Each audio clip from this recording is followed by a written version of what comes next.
Hey hey, c'est Sébastien qui récidive avec un autre article pour manadebrive.com. Donc cette fois-ci, on change de format. Dans un premier temps, je vous avais présenté Boros dans le format standard. Là, on s'en va dans le format Scars of Mirrodin Block. Euh, donc ce que je vous présente comme deck aujourd'hui, c'est un Big Red, là, une espèce de deck de cut finalement, qui essentiellement fait des choses connes avec cut et beaucoup de mana.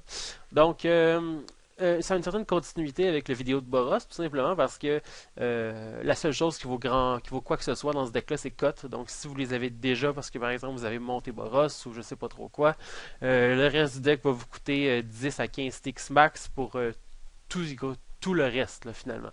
Donc, voilà, si vous avez déjà Boros puis vous avez envie de jouer ce format qui est quand même, somme toute, assez divertissant, eh bien, ça vous coûtera pas cher. Donc, avant que je m'aventure dans les choix de cartes, je vais vous montrer ce qui se passe dans le format. Il se passe pas grand chose parce que c'est un format qui a un seul set dedans, donc il n'y a pas 20 decks viables, il y en a 3-4. Un des premiers decks viables, c'est Mono Bleu Architecte, F. Cormier. Si c'est Francis Cormier, on va lui dire salut et on va le féliciter d'être 4-0 dans un daily. Donc, dans le fond, un deck mono bleu qui essaie de faire des trucs ridicules avec le mana d'architecte. Sinon, il y a un deck poison qui est potentiellement viable. Je pense que si c'est viable, c'est à cause de ça. Le reste du deck me semble louche. Mais bon, il y en a qui ont bien performé dans un daily avec ça. Sinon, un autre mono bleu architecte. Euh, Ici, on a un deck, il se fait en bleu-blanc ou en bleu-blanc-noir, mais essentiellement, c'est un deck de Blink. Donc, avec sa Stag, Skin Render, Sunblast Angel, Venser, Elspeth. Ah, lui, je joue pas Elspeth. Tu vois, cette version-là, je joue pas Elspeth. Mais en gros, c'est un deck qui est centré sur Tumble Magnet aussi. Donc, avec le Stag, avec Venser, on génère un value absolument ridicule de chacune de ces cartes pour, dans le fond, take control en fin de partie. Euh, on a un autre mono bleu. Un autre mono bleu. Ici, dans le fond, il y a le deck bon, similaire à ce que je vous présente aujourd'hui. Je vais juste vous en présenter un dernier. On va aller dans le Premier Event, qui est le deuxième deck le plus joué. Le premier, c'est peut-être ce que je vous présente. Et le deuxième, ah le voilà, le deuxième c'est ça, une espèce de bleu-blanc contrôle blink.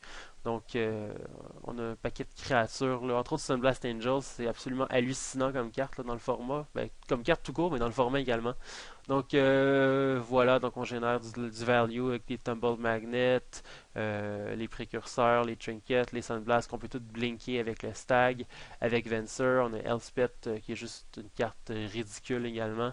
Donc essentiellement c'est ça, c'est un deck qui génère du value, c'est très très contrôle. Puis on a 4 counter spells, évidemment. Je pense que tous les decks bleus jouent Rebutal parce que le format c'est un format de grosses bombes. C'est des grosses cartes par-dessus grosses cartes. Là, il n'y a pratiquement pas de aggro.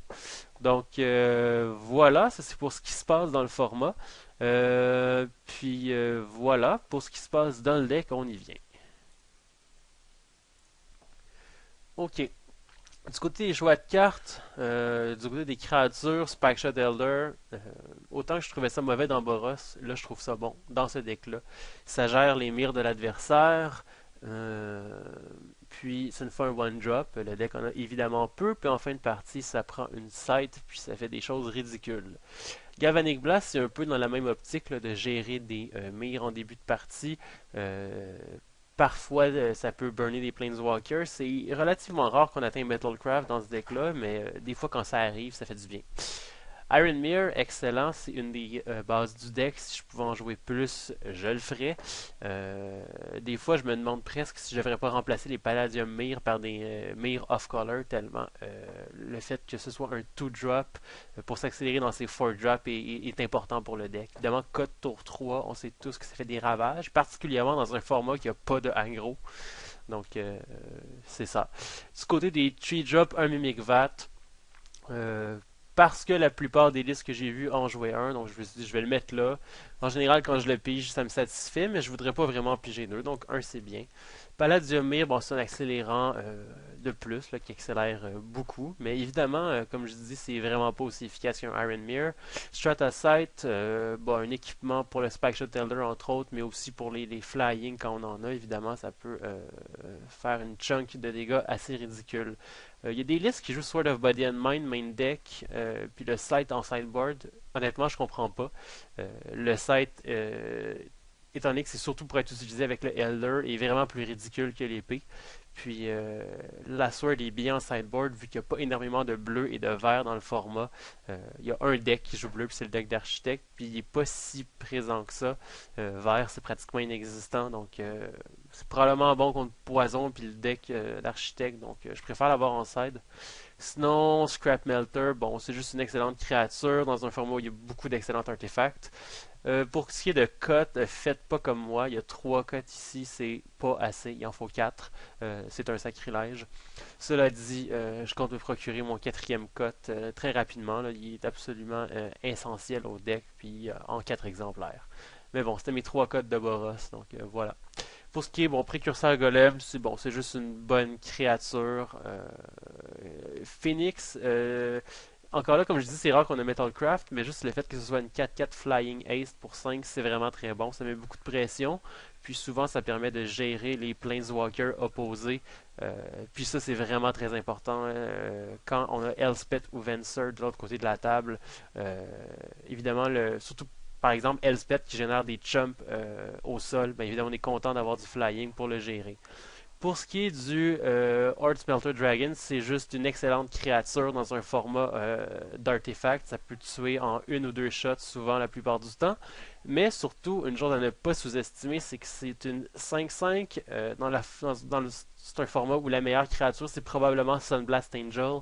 Donc, si on se fait pas avoir avec le dragon, puis que le dragon meurt pas au Sunblast, ben dans le fond, le dragon reste là, puis évidemment, il peut trader à volonté avec le Sunblast qui est juste 4-5. Un Mirror Battle Sphere, c'est probablement un des meilleurs finishers.